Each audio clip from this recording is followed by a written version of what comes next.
Hello and welcome back to Vancouver Carpenter. Today I'm going to teach you how to coat a butt joint with a hawk and trowel. And this is the abridged version, just kind of dumbed down. So we're just going to go one trowel width on each side. So I have here a 12-inch trowel. I've got some all-purpose mud mixed up. You can see it's fairly thick. So what I'm going to do is I'm going to get it right smack in the middle of the blade, like so. On this bottom edge, I'm going to start right down here, just sort of tape's right there. I'm right on the outside of the tape. I'm just going to nice even pressure push it up. And I'd say my tilt is around 45 degrees and it kind of tilts up as I go. Who left this corner bead here? Yeah, I'm going to grab a little bit more because I messed myself up there. So you can see I'm probably a bit less than 2 feet wide. Go down from the top. I collected a little more mud there. Grab a bit more. Down from the top. So it's pretty straightforward. We're just one trowel width on each side. It's relatively evenly spread. However, I can see my tape quite a bit right through right here. So I'm actually going to add just a little bit more mud so that it comes out just how I want it.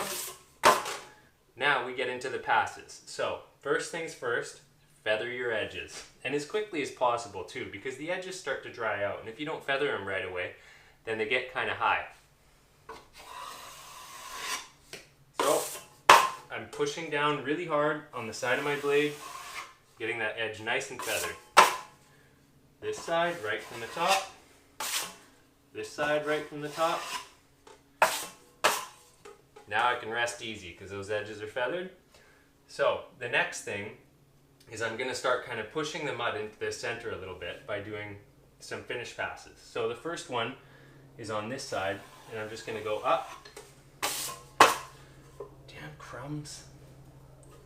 The next one is on this side. I'm just going to go up. And same thing from up here. This side down. This side down. Now, I don't like to leave it like this because what I've done is I've left a lift off in the center, which is okay. You can sand it down to flat. But how I actually like to do these is now one more pass up the center, one more pass down the center. I've left one lift off right here. I've left a nice broad flat surface down the middle, and most of the mud where the shrinkage occurs on this side and this side is left there. So that's your first coat. So this is now fully dry. I had a chance to dry over the weekend. And next thing you want to do before skimming it out is just scrape down any high spots or sand it, depending on which one you want to do. In this case, it's all pretty smooth and flat. And I could scrape it with my knife, which isn't going to actually do the best job flattening it out. So here's a little tip. What you can do with your trowel is you can actually pull it across like that. And that flattens it out really nicely if you have a lift off.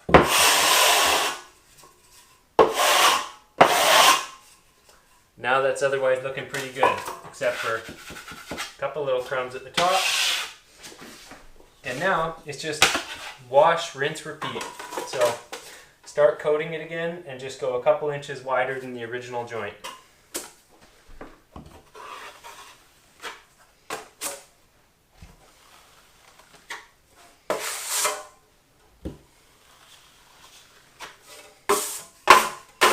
Okay, I'm going to take a little bit of this excess off because I need it for the top here.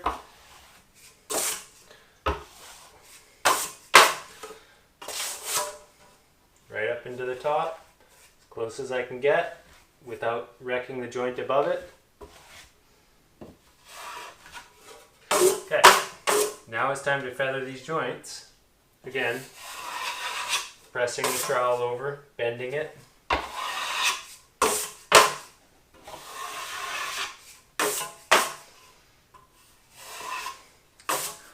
And now with this coat, I'm not trying to leave a build-up anywhere. What I want is like a thin, uniform coat over the whole thing, about a 32nd of an inch thick.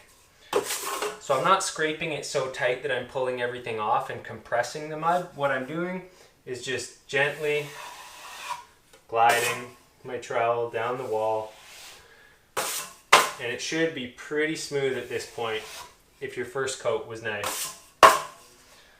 from the bottom. Now what I'm doing here is my first one where I feather, I press hard against the wall, and then on all the successive coats going over this way, I've actually tilted it very slightly the other way so I'm not digging in this edge as I'm pulling up.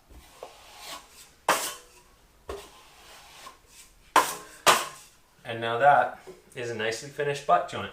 So all this needs now is a light sand and it's ready for paint. So thanks for watching Vancouver Carpenter. This has been how to finish a butt joint with a hawk and trowel. I hope you learned something. Thanks for watching, and be sure to check out the next video, how to finish corner beads with a hawk and trowel.